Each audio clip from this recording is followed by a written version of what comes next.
തൊഴിലന്വേഷകർക്ക് ഒരു സന്തോഷ വാർത്ത. ഫാഷൻ ഡിസൈൻ മേഖലയിൽ പതിറ്റാണ്ടുകളുടെ വിജയ ചരിത്ര പാരമ്പര്യമുള്ള റോയൽ അക്കാദമിയുടെ പുതിയ ബ്രാഞ്ച് പൂക്കോട്ടുംപാടത്ത് ഡിസംബർ 2 ഉദ്ഘാടനം ചെയ്ത് നാടിന് സമർപ്പിക്കുന്നു. Royal academy, institute of fashion technology, near bus stop, Pookkottumpadam. Chokkad Pullangode government higher secondary സ്കൂളിന് സമീപം വയോജനങ്ങൾക്ക് ജീവിതം ആസ്വാദികരമാക്കുവാനും ഒത്തുകൂടാനുമുള്ള പകൽ വീട് നാട്ടുകാർക്ക് ഉപദ്രവമായി മാറി. കാടുമൂടിയ പകൽ വീട് പകൽ സമയത്ത് പോലും കയറിയിരിക്കാൻ പറ്റാത്ത വിധം കെട്ടിടം മയക്കുമരുന്ന് ലോബിക്കും അനാശാസ്യ പ്രവർത്തനത്തിനും ഇടത്താവളമായി മാറിയതായി നാട്ടുകാർ ആരോപിച്ചു. കാളികാവ് ബ്ലോക്ക് പഞ്ചായത്തിന്റെ അധീനതയിലുള്ള കെട്ടിടം നിർമ്മാണം പൂർത്തിയാക്കാതെ പാതിവഴിയിൽ ഉപേക്ഷിച്ചിരിക്കുകയാണ്. ചോക്കാട് ഗ്രാമപഞ്ചായത്തിൽ സ്രാമ്പിക്കല്ലിൽ പുല്ലങ്കോട് ഗവൺമെന്റ് ഹയർ സെക്കൻഡറി സ്കൂളിന് സമീപം സ്കൂൾ കുന്നിൽ ബ്ലോക്ക് പഞ്ചായത്ത് നിർമ്മാണം പൂർത്തിയാകാതെ പാതിവഴിയിൽ ഉപേക്ഷിച്ച പകൽ വീടിന്റെ അവസ്ഥയാണിത്. 2021-22, 2022-23 വർഷങ്ങളിലായി വാർഷിക പദ്ധതികളിൽ ഉൾപ്പെടുത്തി കാളികാവ് ബ്ലോക്ക് പഞ്ചായത്ത് 35 ലക്ഷത്തോളം രൂപ ചെലവഴിച്ച് നിർമ്മാണം ഉപേക്ഷിച്ചതാണ് ഈ കെട്ടിടം. കെട്ടിടത്തിന് വാതിലുകളും ജനവാതിലുകളും വെച്ചിട്ടില്ല. ഫ്ലോറിംഗും അടുക്കളയുടെയും നിർമ്മാണം ഒന്നും ചെയ്തിട്ടില്ല. കെട്ടിടത്തിന് ചുറ്റും കാടുമൂടി കെട്ടിടത്തിലേക്ക് പ്രവേശിക്കാൻ പോലും വഴിയില്ലാത്ത അവസ്ഥയാണിപ്പോൾ.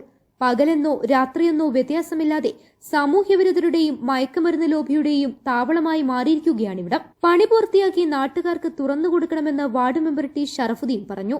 ലക്ഷങ്ങൾ മുടക്കി പണി തുടങ്ങി പൂർത്തീകരിക്കാൻ കഴിയാതെ കിടക്കാണ്. ഇതിലിപ്പോ സാമൂഹ്യ വിരുദ്ധര് അഴിഞ്ഞാടാണ്. സ്കൂൾ തൊട്ടടുത്തുണ്ട്. പലവിധ ബുദ്ധിമുട്ടും ഇതിന്റെ ബേസിലുണ്ട്. പ്രായം ചെന്ന ആളുകൾക്ക് വേണ്ടി തുടങ്ങിയ പദ്ധതി പണി പൂർത്തീകരിക്കുന്നതാണ് നാട്ടിലെ മുഴുവൻ ആളുകൾക്കും പറയാനുള്ളത്. പണി പൂർത്തീകരിച്ച് പ്രായം ചെന്ന ആളുകൾക്ക് തുറന്നു കൊടുത്താൽ ഈ ശല്യം ഉണ്ടാവില്ല. ഇപ്പൊ കാട് മൂടി കിടക്കാനുള്ളവരൊക്കെ പോയാൽ അറിയാം, വെള്ളടി മറ്റ് സംഭവങ്ങളൊക്കെ ഇതിന്റെ പേരിൽ നടക്കുന്നുണ്ട്. ഇതിൽ ഒരുപാട് ജനങ്ങൾക്ക് ഇതിന് പ്രതിഷേധമുണ്ട്. സ്ഥലത്തിന്റെ പേര് പോലെ തന്നെ കുന്നിൻ മുകളിലാണ് പകൽ വീട് നിർമ്മിച്ചിരിക്കുന്നത്. ജീവിതത്തിന്റെ സായം സന്ധിയിൽ ഒറ്റപ്പെടുന്ന വയോജനങ്ങൾക്ക് ഒത്തുകൂടാനും ജീവിതം ആസ്വദിക്കാനുമെല്ലാം ഒരിടം എന്ന ആവശ്യത്തിനാണ് സർക്കാർ പകൽ വീടെന്ന ആശയം നടപ്പാക്കിയത്. എന്നാൽ കാളികാവ് ബ്ലോക്കിന് കീഴിൽ പുല്ലങ്കോട് സ്രാമ്പിക്കല്ലിൽ നിർമ്മിക്കുന്ന പകൽ വീട് തീർത്തും അശാസ്ത്രീയമാണെന്നാണ് നാട്ടുകാർ പറയുന്നത്. സമീപത്തുള്ളവർക്ക് പോലും ഒത്തുകൂടാൻ എത്തിപ്പെടാൻ ഏറെ പ്രയാസമുള്ള സ്ഥലം കൂടിയാണിത്. ഇതിനുവേണ്ടി നീക്കിവെച്ച ഫണ്ട് എത്ര ചെലവഴിച്ചു? എന്തുകൊണ്ട് പണി പൂർത്തിയായില്ല? പണി പൂർത്തിയാക്കുമോ തുടങ്ങിയ കാര്യങ്ങളെ സംബന്ധിച്ച വിവരങ്ങൾ ഗ്രാമപഞ്ചായത്തിലോ ബ്ലോക്ക് പഞ്ചായത്തിലോ ലഭ്യമല്ല. പകൽ വീട് കാട് മൂടിയ നിലയിലാണെങ്കിലും ആൾപെരുമാറ്റം കാണുന്നുണ്ട്. ഇത് സാമൂഹ്യവിരുദ്ധരുടെയും മയക്കുമരുന്ന് ലോബിയുടെയും ഇടത്താവളമായി മാറിയിരിക്കുകയാണെന്ന് നാട്ടുകാർ പറഞ്ഞു. ഇത് ബ്ലോക്ക് പഞ്ചായത്തിന്റെ ഒരു പദ്ധതിയുമായിട്ട് വന്ന സ്ഥാപനമാണ്.